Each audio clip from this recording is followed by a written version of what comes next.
इस बीच ईरान से एक ब्रेकिंग न्यूज आई है। ये ऐसी खबर है जिसने इजराइल में तहलका मचा दिया है। ईरान ने अपने यहाँ इजराइल की खुफिया एजेंसी मोसाद के एक एजेंट को फांसी दे दी है। ईरान ने आरोप लगाया है कि मोसाद का वो एजेंट उसकी जासूसी करके इजराइल को सारी खुफिया जानकारी पहुंचा रहा था। ईरान के एक्शन से इजराइल से उसकी दुश्मनी और गहरी होना तय है। और ईरान ने ये धमकी भी दी है कि अगर इजराइल ने गाजा पर हमले बंद नहीं किए तो बहुत बड़ा धमाका होगा।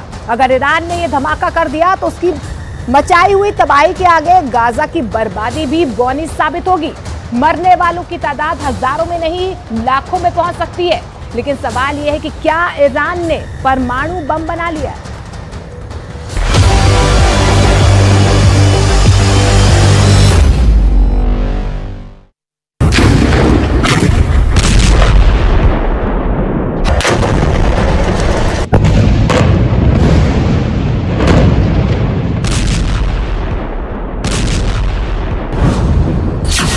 ये धमाके तो बहुत छोटे हैं, बड़ी फिल्म का छोटा सा ट्रेलर है। असली धमाका तो अब होने वाला है और धमाका करेगा ईरान।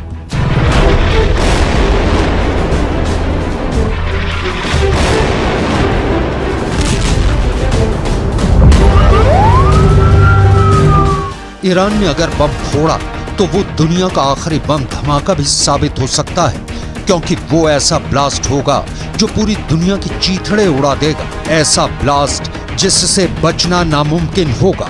डर है कि ईरान सीधा परमाणु बम फोड़ेगा और वो परमाणु बम का टाइमर सेट कर चुका है।